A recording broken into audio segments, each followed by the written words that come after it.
We've all heard that housing supply has struggled to keep up with growing demand for years, even decades. Many in the housing industry have said that we need to increase supply to restore housing affordability. Converting existing federal properties into homes is one way to increase supply.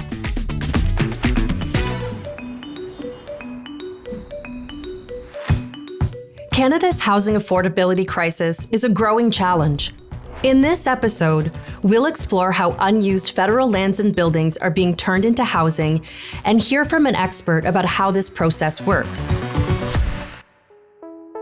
Identifying suitable land or buildings for housing isn't just about location, it's about potential. Once we identify an unused federal property, we look at its potential to be developed. How many units can it accommodate? How affordable can we make these units? And can we ensure they stay affordable in the long term? Getting answers to these questions means taking a deep dive into many factors: zoning regulations, energy efficiency, accessibility, proximity to transit and amenities. These are all factors to be considered when moving forward with development projects. Once a property is identified, there are two main options: lease or buy. Both leasing and buying have their own perks. Leasing is more affordable upfront and can make it easy for developers to get started, especially a smaller developer. Buying, on the other hand, helps build long-term financial stability and growth. The ratio really depends on the project's needs, the organization's goals, and the resources they have to work with. One key program making this possible is the Federal Lands Initiative, or FLI. It helps connect unused federal lands and buildings with organizations committed to creating affordable, transitional, and social housing and shelters. Lands that are either vacant or have buildings on them that are no longer usable get a second life as affordable housing. Eligible applicants can acquire these properties at discounted rates and even no cost, depending on the social outcomes the proposal achieves. It's all about lowering barriers for developers, nonprofits, and other organizations that are empowering them to focus resources and building housing solutions that directly benefit communities in need. Take the Mi'kmaq community in Ottawa, for example, a development that transformed surplus land into much-needed homes.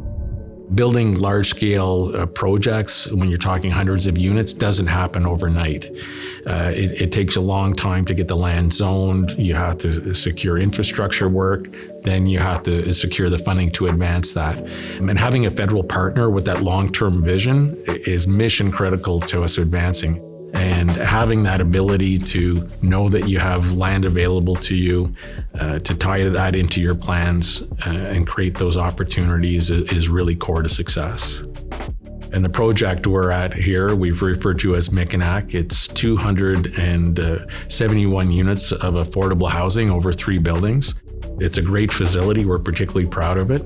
And we currently have over 1,000 units in construction, and we're advancing another 1,000 into a design-ready state.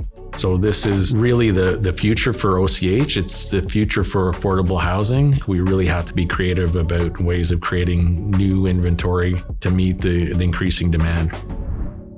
Looking ahead, unlocking federal lands and buildings could be a game changer in solving Canada's housing crisis. But it requires continued collaboration, innovation, and the right policies. My hope is that we continue to see more of these projects.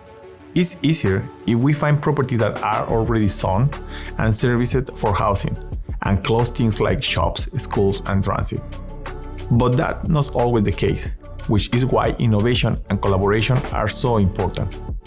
Governments, developers, nonprofits, and communities have to come together to improve housing solutions. Converting unused federal lands and buildings into housing is one of the many ways we can address the housing crisis. By working together, we can create more affordable and inclusive homes and help more Canadians find a place to live.